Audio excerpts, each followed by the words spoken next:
HP Lion Tamer PT 13. Weasley, I do not wish to be disturbed.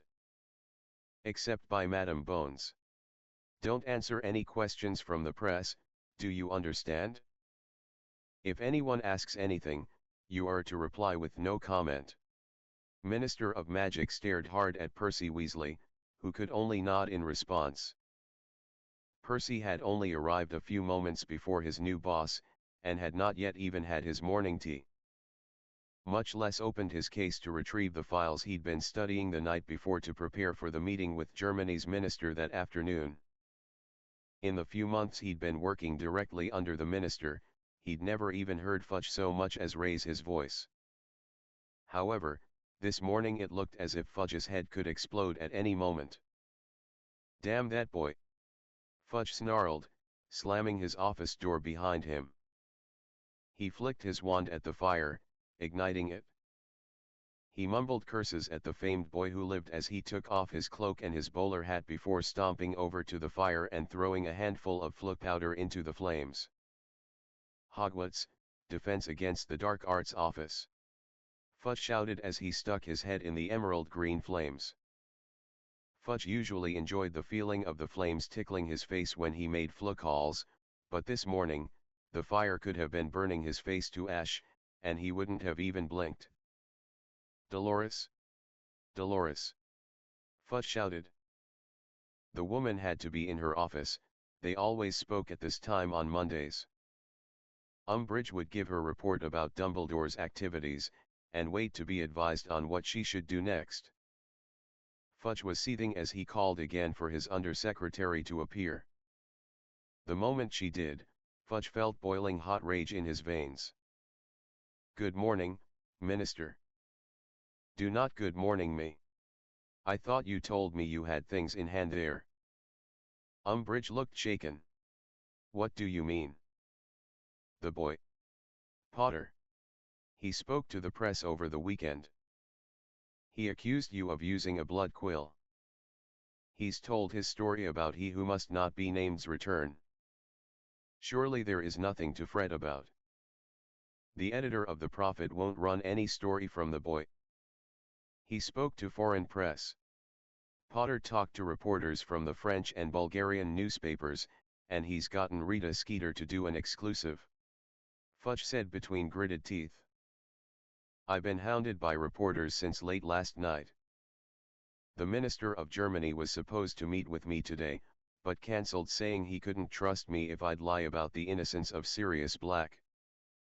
Can you believe it? Sirius Black. What does the guilt of that murdering psychopath have to do with anything? Everything. Potter's told the papers that Black was unfairly imprisoned, and that he never received a trail. He told them I had Barty Crouch Jr. kissed by Dementors without being questioned.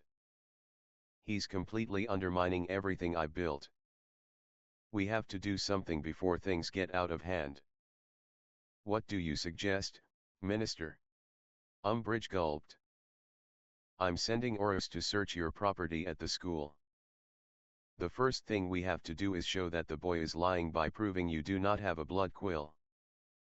I'll be sending Amelia Bones. If she says you don't have one, people will believe her. Can't you just order her to say it to the press? Umbridge stuttered. Fudge shook his head. She'll never agree to that.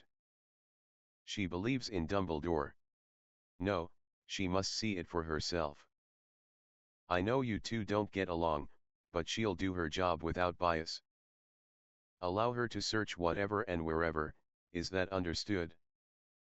Umbridge's already light pallor went a bit paler. Her pouchy eyes bulged a bit, and she looked as if she had just seen something to give her a serious fright. Of course, sir. Is there anything else? I've arranged for you to meet with several reporters this afternoon. You'll condemn the boy's actions as an obvious cry for attention. Bring up the lies he's spread around the school, and bring some of those loyal students to back your story. Umbridge nodded, giving a smile. It's clear that the boy was coached. You'll remember I told you about his sudden disappearance from the school, followed by Dumbledore's absence. Clearly the two of them set this up to discredit you. Clearly. I can't believe you allowed this to happen. I thought you had everything under control. My sincerest apologies, Minister, but I do not have the resources to monitor all the students all the time. Only the headmaster has that ability, as you well know. Had you only listened to me from the beginning, we could have prevented this. Maybe it's time we take a firmer hand in how things are run in this school. Fine, fine. If we manage to get through this crisis, I give you full authority to do whatever you need to make sure the boy is silenced. So absorbed in his own misery. Fudge missed the malicious glint in Umbridge's eye. Fudge stood up, ending the floor call and sitting heavily in his desk. He took a few deep breaths, trying to calm himself. There was a knock on his door, and Percy Weasley stuck his head inside. Minister, Amelia Bones is here to see you. Percy said, a look of utmost horror on his face. Fudge guessed the boy had just learned of the articles in the foreign press and that Rag, the quibbler. Send her in. Amelia Bones was a tall woman, with piercing dark eyes, and a strong jaw. She wore a monocle in her left eye, and her dark hair was done in a tight bun. She exuded control, and she was one of the most decorated law enforcement officers the ministry had ever seen, besides Alastor Moody. Quite a morning, Minister, she said with no hint of humor. Indeed. Amelia, I'd like you to take a group of Aurors to Hogwarts and search the High Inquisitor's offices, and personal quarters. I want these lies shown for what they are. The pathetic cries for attention from a very disturbed young man. And if she is in possession of banned items? Amelia posed the query. If, by some miracle, she is in possession of any banned items, well, carry out your duty by the book. What of the black situation? Amelia asked, eyeing the minster suspiciously. There is absolutely no evidence to support those claims. You yourself were there when Black was arrested. You saw how mad he was. Forgive me, Minister, but Black was never questioned. And the eyewitnesses were all muggles, they wouldn't have known exactly what they saw. And this business of Pettigrew being an animagus. It deserves some investigation. No. This is all a bunch of tosh fabricated by Dumbledore to shake the faith of the people. We are going to show them just how manipulative that old coot can be. Sirius Black is guilty of murdering Peter Pettigrew and all those muggles. He is to be found and sentenced to the Dementor's kiss. Now, you have your assignment, please let me know what you find. Fudge shouted forcefully, his face becoming a deep shade of purple. Amelia stood up, her eyes cold. Very well, Minster. I shall see you upon my return. She turned and quickly left the office. Fudge pounded his fists on his desk. He was in a real mess at the moment. How had the boy even make contact with foreign reporters? So far as he knew, Harry Potter had no friends anywhere outside of England. Was it possible that he had forged some with the competitors of the Triwizard Tournament? All of his intelligence suggested that the French woman and Crumb had not even spoken to the boy during the tournament. Perhaps he should have listened to Umbridge and charged the boy with Diggory's murder after all. A series of images ran through his head of a highly publicized trial of a 14-year-old boy. The boy who lived, no less. Dumbledore would have demanded the use of Veritaserum, and the public would have sided with him. And what if even under Veritaserum the story didn't change? What if all this time? Fudge shook his head. He was going to conquer this, and show the people once and for all exactly who Albus Dumbledore was. A lying, manipulative, scheming old codger bent on ruling the country. And that was that. Dolores Umbridge was more than a bit flustered after her conversation with the Minister of Magic. The first thing she did, when the Floo call finished, was run to her desk and throw the blood quill into the fire. With a bit of stoking from her wand, the quill became little more than ash in seconds. She hated having to sacrifice the quill, but she had connections, and would have a new one delivered to her later in the week, once the hubbub had blown over. Her only priority was to show her support of the minister. Next, she bustled down to her living quarters and went to her jewelry box where a large golden heart-shaped locket rested. She opened the locket and made sure the truth serum antidote was still inside. She was sure she would not be subjected to questioning, but one could not be too careful when Amelia Bones was involved. The two had a long-standing rivalry. Now, all she had to do was act surprised when the Aurors arrived. The boy had proven resourceful, and even with her threats he had managed to tell his filthy lies. Now, her beloved minister was in jeopardy, and it was once again up to her to save him. If only he'd listened to her before. She thought about sending for Draco and a few of the other inquisitorial squad members, but decided to wait. She thought it best to appear as if she were not expecting Madame Bones. Gathering her clipboard and her favorite pink quill, she headed for the Great Hall to await the Aurors, and perhaps put on a bit of a show for the students. The more those simple-minded sheep believed her to be innocent, the more it would help the cause.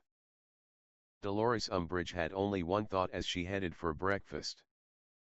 She was going to make Harry Potter pay for his crimes. Hogwarts was abuzz with rumors regarding their defense teacher. When the Aurors showed up at breakfast and demanded to see her office and living quarters and that she was suspected of being in possession of banned dark objects, every single student began whispering frantically, all of them wondering what it was this ministry stooge could have. Not long after, a few subscribers of the Quibbler had their answers.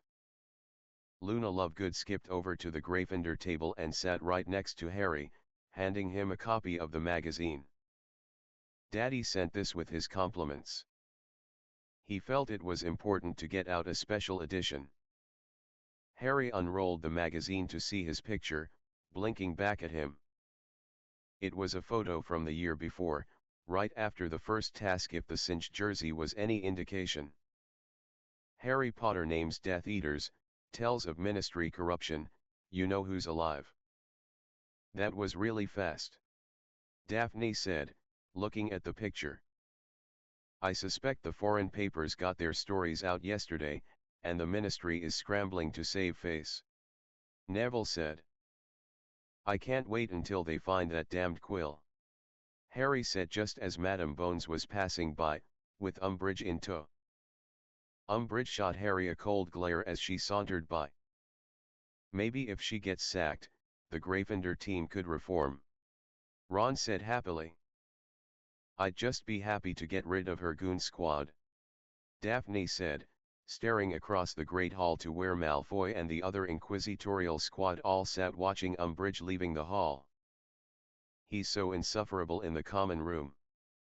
Tracy and I just stay in our room all the time now. We only have to deal with Pansy. She's been rather quiet ever since Millicent told her off. Tracy nodded. I'm starting to feel a bit sorry for her. Harry was no longer listening. As his mind was imagining all manner of scenes where the Aurors opened the Toad's desk and found that long velvet case where the blood quill resided and hauled the fat Toad kicking and screaming out of Hogwarts for good. He wanted to contact Sirius right at that moment to announce his victory over the ministry, but restrained himself. He decided he'd wait until he actually saw the Toad being taken away. Come on, he said, rising from the table. Where are we going? Neville asked. I want to get a good seat for when they haul her fat arse out of here. Laughing excitedly, Harry and his friends left the Great Hall, and found spots to sit where they were guaranteed to see Umbridge's fate. The search of the Undersecretary/Defense teacher's property took very little time. The search turned up nothing more dark than a grey cardigan in the squat woman's wardrobe. The entire time her things were being riffled through, Dolores Umbridge simply stood with a warm smile on her wide, toad-like visage, watching as her things were tossed about and inspected. Amelia Bones stayed with Umbridge, watching her carefully for any sign of nervousness, but the little woman barely even blinked. Madame Bones did not like Dolores Umbridge. The two had butted heads on policies for many years, but Amelia had never had a reason to suspect the undersecretary of wrongdoing. It was true the Umbridge was very outspoken in matters of half-breeds, werewolves, vampires, and the like, but she had never given any cause for anyone to suspect her of doing dark magic. And yet, Madame Bones could not shake the feeling she was being fooled. "We're done, madam," Kirkland said as he approached his superior. "The undersecretary is clean." "Very well," Amelia said. She turned to the shorter woman and gave a polite smile. "So sorry to have to do this." "Not need to apologize, Amelia." Umbridge smiled. "You were just doing your job, and I would expect nothing less of you." "Thank you for your patience." Madame Bones nodded. She watched as Umbridge entered her quarters, and with a quick wave of her wand began putting her space back in order. Amelia ordered her officers back to the ministry and turned to follow them. When she was nearly to the entrance hall, she decided that perhaps she should have a few words with the headmaster. "Kirkland, Peters, I shall see you back at the office. I'm going to pay a visit to Dumbledore." Her subordinates nodded, and Amelia quickly found the headmaster's office. "Amelia Bones to see Headmaster Dumbledore," Madame Bones said to the gargoyle guarding the staircase. She waited patiently as her message was being delivered. After only a few moments, the gargoyle stepped aside, revealing the spiral staircase that led up to the headmaster's office. "Madame Bones, a most pleasant surprise." "Do come in." Dumbledore smiled. "Apologies for coming unannounced, Headmaster, but I feel that we need to have a talk." "I see. Have a seat. Can I offer you anything?" "No. If it's all the same, I'd rather get right down to it." "You know why I am here?" "I believe it is because Minister Fudge is preparing to fight the allegations made by Mr. Potter," Dumbledore said as he took his own seat. "So far we are on the same parchment. Do you know if the boy is telling the truth?" "I have never known him to lie, especially regarding something so serious," Dumbledore said seriously. Madame Bones mulled this over. "We found nothing. If she did actually have a blood quill, it's clear she got rid of it. I could question him with veritaserum." "Amelia, we both know that Fudge, as the new head of the Wizengamot, would never allow that in court. Nor would he allow the submission of memories, as I'm sure he would convince everyone that they had been altered, likely by myself." "Okay, so let's put that aside," Madame Bones said, realizing Dumbledore was right. "Sirius Black." Dumbledore steepled his fingers, leaning forward on his desk. "I have a sneaking suspicion that you know exactly where to find him." Dumbledore said nothing, allowing Madame Bones to steer the conversation. "The minister has decreed that if he's found, he's to be kissed by the Dementors. No trail, no questions. The only way to clear him is to find Pettigrew. Am I to understand that you believe Harry's story?" Dumbledore asked, a bright twinkle in his sky-blue eyes. Madame Bones stared at the old man for several long moments before sighing heavily. "Albus, I don't know exactly what's going on here, but I do know that whatever it is has the minister very afraid. His actions over the past months have proven that there is more going on than him just being afraid of you taking over the ministry." "Indeed?" Dumbledore smiled. "Albus, if you don't tell me what's going on, I can't help." I am not about to stand by and watch our society fall apart because Fudge is too afraid to do anything. Now, the time for secrets is past.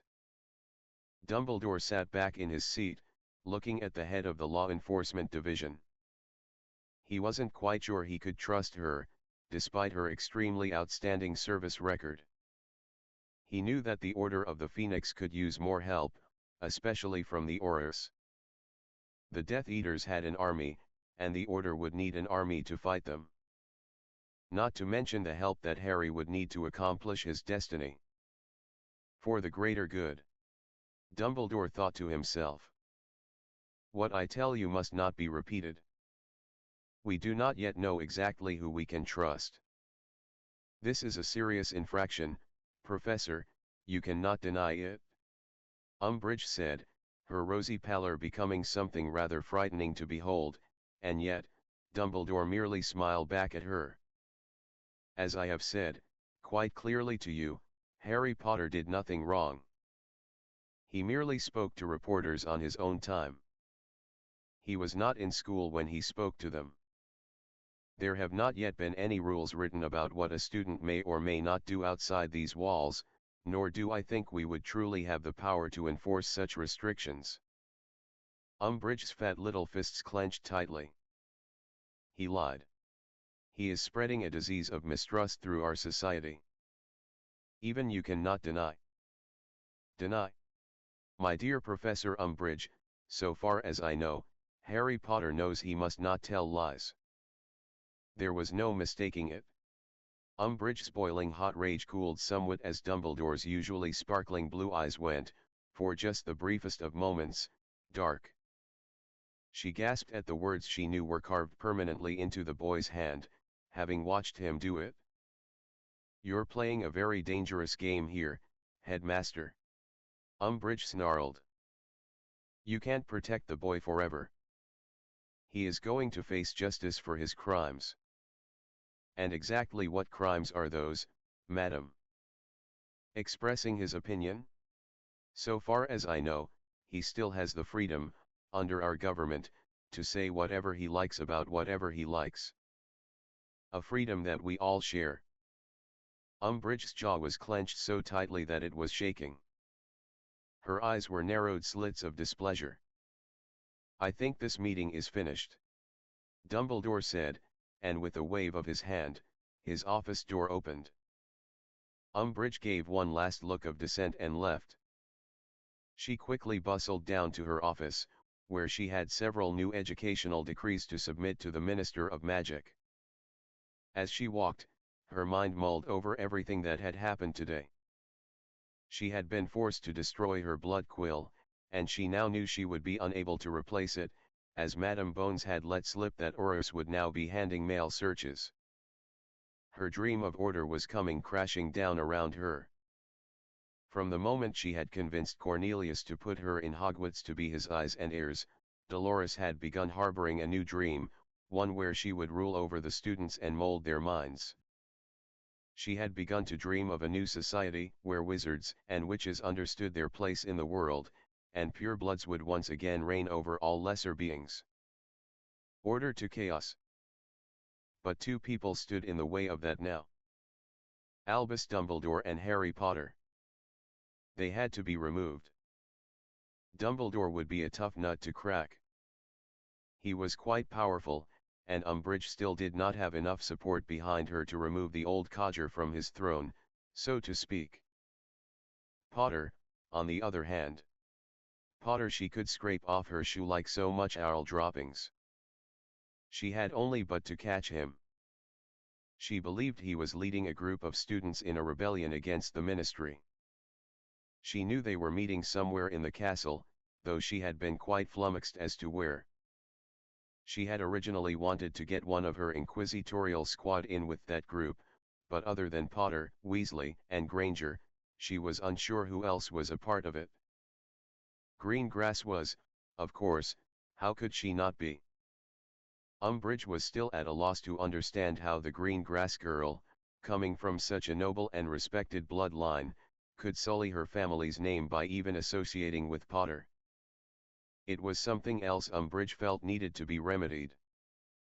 Blood traitors must be made to understand. They must all be reprogrammed, in order to protect their gifts. Umbridge slammed her office door and sat heavily at her desk, her pouchy face in her fat little hands. She had to catch the boy in the act in order to expel him. Once he was out of the school, he could be brought to trial for his numerous crimes against the ministry. Boy who lived or not, no one was above the law. Umbridge smiled to herself. If she could catch the boy, surely Dumbledore would try and aid him, and then, perhaps, she could kill 2 doxies with 1 hex. Then, she would be made headmistress, and things would truly change. She had made 2 allies to her cause. Filch was easy to manipulate. Dolores guessed the ancient caretaker would throw himself to the lions if she asked. The promise of reinstituting corporal punishments swayed him easily. Perhaps if students knew there was something truly worth fearing in detention, they might actually behave themselves. Snape had been a bit harder to sway, but in the end, the hope of teaching the subject he longed for proved too much. Snape had agreed to start making Veritaserum for her. The first batch would be ready in the next few weeks, and Umbridge could start inviting students for tea. It was a plan that had begun forming in her mind shortly after the start of the year. Children were very guarded and it seemed most believed her to be some kind of watchdog. They kept their secrets hidden quite well, and most unfortunately, Umbridge was no legilimens.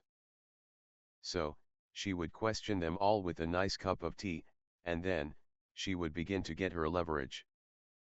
Then, she would be on her way to her perfect world, with her being celebrated for saving wizarding kind from its own destruction at the hands of half-breeds and charlatans.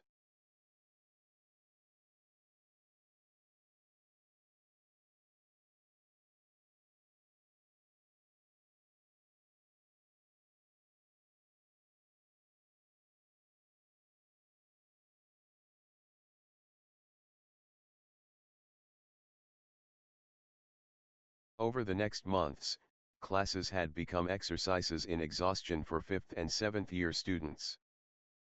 The closer the exams got, the more homework and studying the students had to do. There was a steady increase in tension throughout the castle. At the beginning of April, the 5th year students met with their heads of house to get career guidance, in order for them to plan their next 2 years of study. There had been a flood of pamphlets about every career the wizarding world offered for their young, and Harry Potter and his friends had spent a great deal of time trying to figure out their futures. Harry's meeting with Professor McGonagall had been an eye-opening experience, as Professor Umbridge had decided to sit in, and after Harry had confessed to wanting to be an Auror. A very heated argument broke out between McGonagall and Umbridge. "Potter, I promise you that if it is the last thing I do on this plane of existence, I will see you become an Auror," McGonagall had shouted, her fists pounding her desk in utter frustration. "Harry Potter will never be an Auror. He will spend his life in prison where he belongs." "I swear it," Umbridge had replied with deathly calm before waddling out of McGonagall's office. Harry looked at McGonagall, who was breathing hard, as if she'd sprinted across all of the British Isles. She was staring at her door looking as if she wanted to chase down Umbridge and hex her to tiny, minuscule pieces. "Professor?" Harry asked, jarring the Transfiguration teacher back to the present. "Did she really mean that? Does she really want me in prison?" McGonagall couldn't even look at Harry. That alone confirmed it, and Harry felt as if someone had just gut-checked him. He reached out to grasp his head of house's desk to prevent himself from falling off his chair. "Why? Do not worry about it. It will never happen. We are finished here, Potter. I think you have homework to be getting on with," McGonagall said without even looking at the young man. Harry nodded and retreated from the office, feeling no comfort that Umbridge would not get her way. Ever since the Quibbler article had come out, things within Hogwarts had become even more oppressive. Umbridge had done everything she could think of to break the will of the students. First she had banned any more trips to Hogsmeade, followed by strict dress codes, stricter curfews, and more rules that in many students' opinions, were seriously insane. The High Inquisitor had then eliminated all clubs that were not devoted to study, and those that were, she monitored very carefully. Between classes, Umbridge and her goon squad would patrol the halls, breaking up any groups of more than 2 students. She had all but eliminated the prefects. Anyone caught out of their common room after curfew faced seriously punishments, and the inquisitorial squad looked in every broom cupboard, empty class, alcove, and bathroom stall searching for violator. There was no place left where couples could go for to snog anymore, and with no outlets left to vent any sort of tensions, tempers were quickly rising. Easily the most disturbing new development were the invitations to join the defense teacher for tea. She seemed to be working her way through the entire student populace. Only a handful of students spoke about it, while others couldn't recall ever sitting with the toad. It was clear that Umbridge obliviated those who she had not had success with. However, a handful of students were managing to keep their spirits up, thanks to their now twice-weekly meetings to learn defensive magics. After Umbridge had eliminated every single club again, the DA had voted to start meeting more frequently. This had a profound effect on the members, as they were now getting in more time to learn everything. Most every person had managed a full corporeal patronus. Every person could disarm an opponent easily, and they were integrating hand-to-hand combat in their dueling now. Harry and his friends had quickly put a new schedule together in which one night they would practice new spells together, and the next time they met, they would have duels. Sometimes it was 1 against 1, and others, Harry would create teams so they could all learn to work together. Harry stood watching as Neville was pitted against 3 others: Zacharias Smith, Dean Thomas, and Padma Patil. Neville had shown the most improvement in the past few months, much to Harry's surprise. He guessed Hermione's constant influence might have had something to do with it all. The once forgetful boy now stood tall when he walked the halls. He'd become stronger in his schoolwork, and he never cowered against opposition now. Even Snape didn't bother Neville any longer. Neville sidestepped a curse thrown by Padma, and launched a curse at Dean, who had broken from cover to get a shot in. Neville's spell hit Dean square in the face, knocking the tall dark-skinned boy onto his butt. Zacharias tried to take advantage of Dean's mistake, thinking Neville might be too preoccupied with taking out his housemate, but Neville had anticipated and had his shield up instantly. The crowd cheered for Neville as he tripped Zacharias and bound him in rope with 2 quick flicks of his wand. Unfortunately, he'd forgotten about Padma. The lithe Indian girl came out of nowhere to knock Neville to the ground, using all of her might. She tripped herself in the process, but rolled to her feet instantly. More cheers rose up, mostly from the girls, as Padma stalked towards Neville, who had lost his wand. Padma smiled like a cat when she aimed her wand for Neville. But Neville surprised everyone when he rolled out of the way when Padma fired her curse. On his feet again, Neville lunged for Padma, who froze with shock. Neville tackled the girl, grabbing her wand arm and twisting up behind her back, and taking her wand from her. This only served to anger the girl, who kicked at Neville's shin with all her might. Neville grunted in agony, lost his balance and landed hard on his back. Padma snatched up her wand, and much to everyone's shock and amazement, petrified Neville without saying the incantation. Harry blew the whistle and the duel ended. Hermione rushed forward and undid the spell on Neville, while Tracy freed Zacharias and checked on Dean, who had been knocked out when he hit his head on the floor. "Well done, Padma," Harry said, coming forward. "Well done to all of you. Neville, nice spell work, but you've got to remember to watch all your opponents. You forgot Padma while dealing with Zacharias. She was able to sneak up on you because you were too focused on Smith. Padma, you got a bit overconfident when you tackled Neville. You could have petrified him instead of tackling him, though it was a good hit. But I tripped and almost. You did trip, but it's okay. The real mistake was going after him in the first place. While he was dealing with Zacharias, you had the advantage.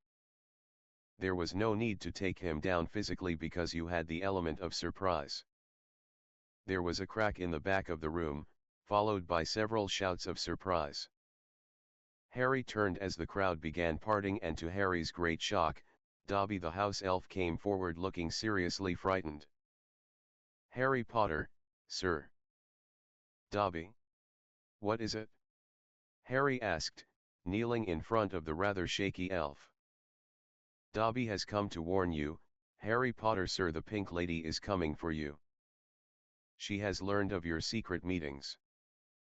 "Dobby only just learned of it, sir. You must flee." Ron had begun moving just as soon as he'd heard Dobby's reference to Umbridge.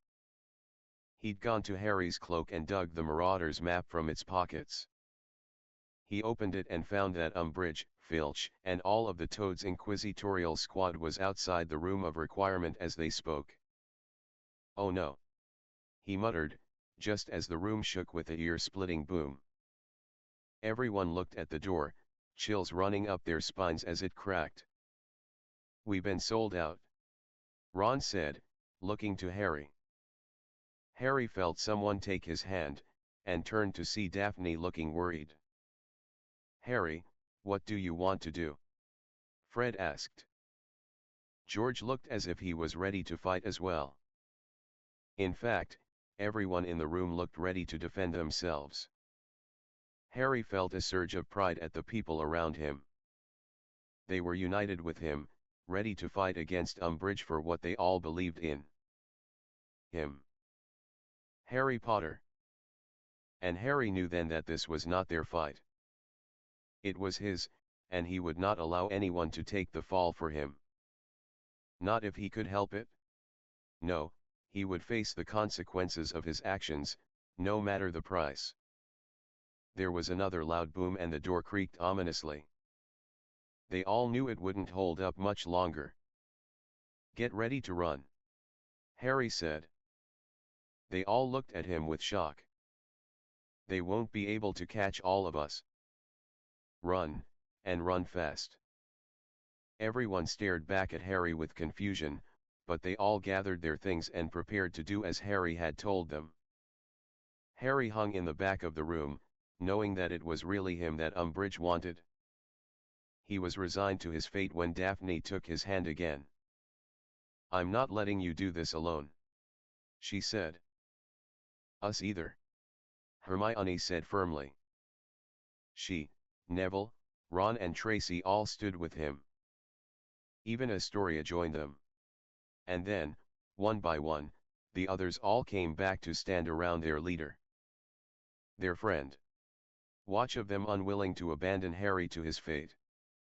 With a series of loud creaks, cracks, and snaps, the door finally gave way in a cloud of splinters and dust. A moment later, Dolores Umbridge walked in looking absolutely delighted. "As I'm sure you're all aware, you are in violation of several educational decrees, not the least of which is being out past curfew. I can also see plainly that this is some sort of club, which is against the rules as well. Now, who is the leader of this club?" Umbridge was staring hard at Harry.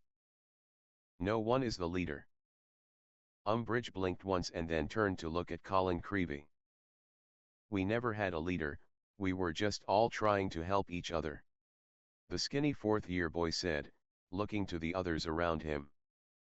"I see, and what exactly were you helping each other with?" "Baking." George grinned. "Yeah, we're all terrible cooks, and none of us fancy eating out all the time," Fred added. "Have you seen prices in pubs lately?" George went on. "Bloody robbery. the Weasley twins said at once. Umbridge's smile faltered. She gave her wand a swish, and the Weasley twins found they could no longer talk. They both glared murderously at the High Inquisitor.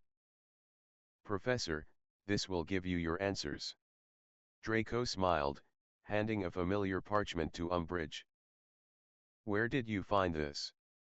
Umbridge asked, looking quite greedy. Granger's bag. You can't just go snooping in other people's things. Hermione shouted indignantly. I'd hold my tongue if I were you, Miss Granger. You see, you are in serious trouble this evening.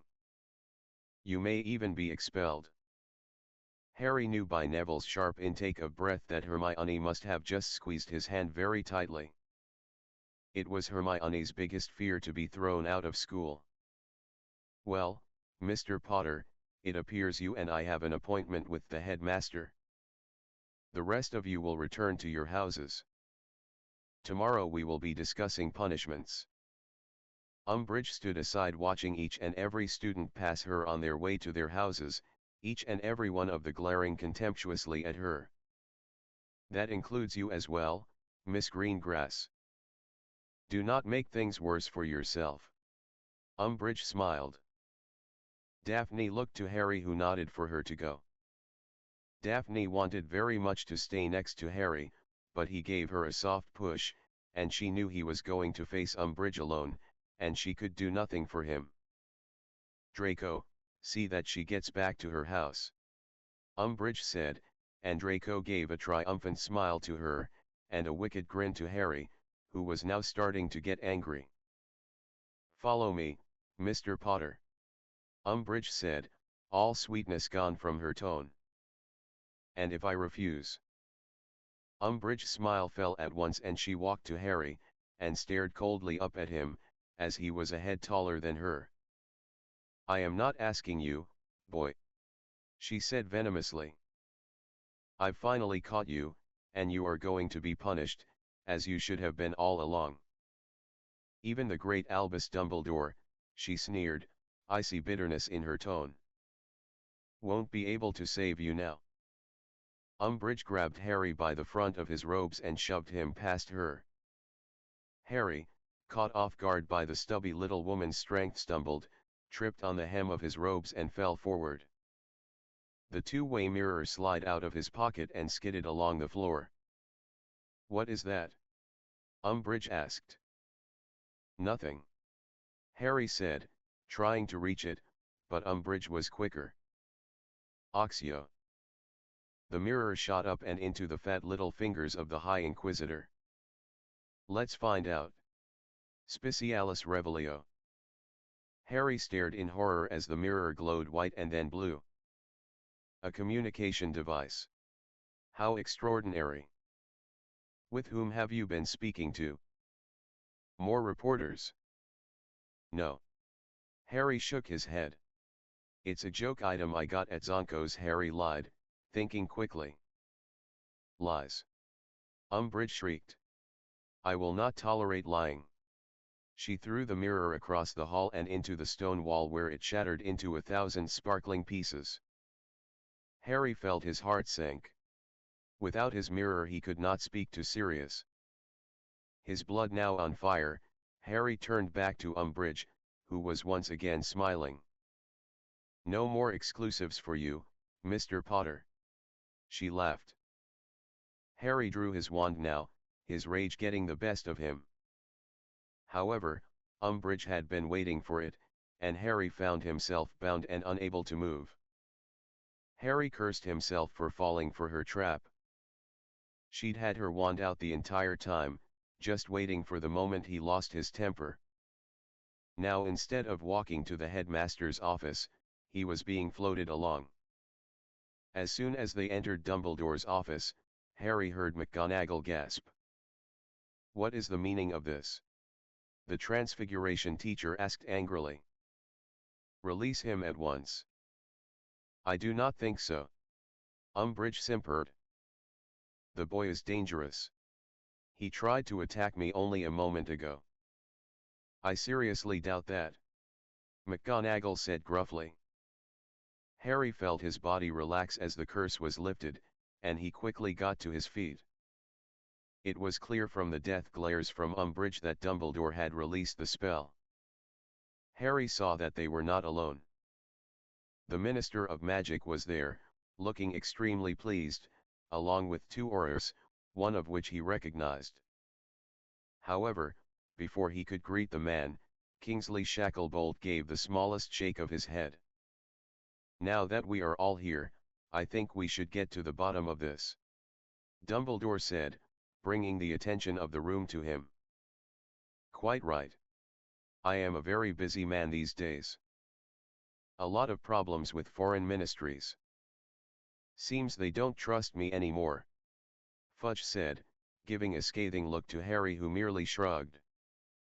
"Maybe if you weren't so close-minded and idiotic," Harry said softly. "What was that?" Fudge asked. "Keep your mouth shut, boy," Umbridge hissed. "Enough. What is this all about?" Dumbledore asked, looking for the first time, quite irritated. "Very well, Minister, you may recall that we spoke on several occasions about my suspicions of Potter leading a secret group within the castle. Well, tonight we finally caught them, thanks in no small part from one of the group's own members." "And what proof do you have that this group is anything more than a study group?" Dumbledore asked. "Owl and Newt exams are coming ever closer. Perhaps we should bring in our witness," Umbridge suggested. "It might make things go smoother." "Quite right." Fudge smiled. "There's nothing better than a good witness, is there, Albus?" Fudge said sarcastically. "Nothing at all." Dumbledore smiled benignly. The door to the headmaster's office opened and a girl that Harry recognized as Marietta, Cho Chang's best friend, walked in. She looked horrid. Her eyes were bright red and puffy as if she'd been crying all day long. It was clear as to the reason why. On her forehead, in very large ugly-looking purple pimples, was the word sneak. Harry felt his stomach turn a bit at the sight, as the pustules looked rather painful. "My gods, what has happened to her?" Fudge recoiled in fright, and Marietta burst into tears. "My dear, everything is all right," Umbridge said, wrapping a comforting arm around the girl. "This is Marietta Edgecombe, Minister. Her mother works in the Department of Magical Transportation. Now, dear, I just need you to tell the Minister exactly what you told me." Marietta hid her face in her hands, shaking her head violently. She had her face almost completely hidden, using the sleeves of her robes to cover her face. "Dear, I'm sure it won't make things any worse. You do want to make your mother proud of you, don't you?" Umbridge tried, but Marietta refused to speak. She tried to turn away from Umbridge, who kept her firmly rooted next to herself. "Very well." Umbridge sighed. "Miss Edgecombe and I were having tea together this afternoon, and she confessed that she had been part of an illegal group, led by Mr. Potter. She informed me of where I could find this group this evening. That's when this blemish appeared, and she refused to say any more on the matter. However, I had all the information I needed." "And exactly how did you question her?" Harry asked angrily. "You wouldn't have happened to slip a few drops of Veritaserum into her tea, would you?" "Mind your tongue, Mr. Potter. You're only making things harder on yourself." Umbridge scowled. "It's a very interesting question, Dolores," McGonagall said. "Did Miss Edgecombe offer the information of her own accord, or was it coerced from her?" "That isn't the point," Fudge said testily. "It might be, Cornelius," Dumbledore said. "If Veritaserum was used without her knowledge, her testimony will be inadmissible." "It doesn't matter, because I caught them all." Umbridge smiled, pulling the parchment from her pocket. "I have each of their names, so I know exactly who was involved. And it implicates you, Albus. Does it? Dumbledore looked interestedly at the parchment. Umbridge laid the parchment out on the desk for them all to see. There at the top, written in Hermione's elegant hand, was the name they had given themselves so many months ago. Dumbledore's Army. Well, I guess that is that. Dumbledore said, rising to his feet. Would you like a written confession, Cornelius? Fudge blinked for several moments while his brain tried to work out what was happening. You really, I can't believe this. I knew it. You were conspiring against me all this time. Using children to fight your battle. Clearly. Dumbledore smiled. I asked Harry to probe the students, and see who might be interested in helping me with your downfall. Quite ingenious, if I do say so myself. You see, Harry is quite well thought of by most of the student body, and he trusts me. He had no idea what I was getting him into. No. Harry shouted, but no one paid him any mind. Do not patronize me. Umbridge glowered. This boy is no less guilty of crimes than you are, Dumbledore. He's been sowing insurrection among the students, and lying to the press about the ineffectiveness of our government. Plus, he clearly was the one to murder Cedric Diggory last year. That's a lie. Harry shouted, but Umbridge had had enough, and backhanded Harry across the mouth. Harry instantly made to lunge at the squat woman, who was staring at him with contempt. He wanted to get his hands around her fat throat and remind her that she shouldn't tell lies. Unfortunately, both McGonagall and Kingsley had restrained him. Dolores. Fudge shouted. Control yourself. It wouldn't do if the boy is able to generate any more sympathy. Things are bad enough where he's concerned. Harry did not murder Cedric last year. Dumbledore said calmly. Mr. Diggory was murdered with the killing curse, and Harry's wand was cleared. The only thing he is guilty of is working under my influence. We can deal with the boy later. Fudge insisted. For now, Shacklebolt, Dawlish, please take the headmaster into custody. Oh, yes. I had nearly forgotten. Dumbledore smiled. I do not intend to be taken in, as the Muggles say. Farewell. Grab him. Umbridge shouted. Harry was pushed down onto the floor and there was a blinding light. Harry squeezed his eyes shut, but he still was momentarily blinded. Harry. Harry looked up to see Dumbledore reaching out his hand. Harry was helped to his feet and saw that everyone in the room had been knocked unconscious, except him. Kingsley did a good job. I will need to tell him so later. Now listen to me, this is very important. Do not do anything to allow Professor Umbridge to get leverage upon you. I had hoped we would be starting our lessons within the next few weeks, but I'm afraid it will have to wait until the summer. We have so much to discuss. What's going to happen, Professor? Harry asked, glancing around the office quickly. I will have to go into hiding for a while. Rest assured that I will do my utmost to make sure the public believes you to be innocent. I have set up meetings with the reporters who wrote those very eye-opening articles. I think we will be able to generate enough support so that the minister cannot move against you. Keep your head down, and study hard for your exams and keep up your occlumency lessons with Professor Snape. I promise that we will see each other soon. With that, the headmaster wandered back around his desk, picking up a few items and shoving them into a small bag.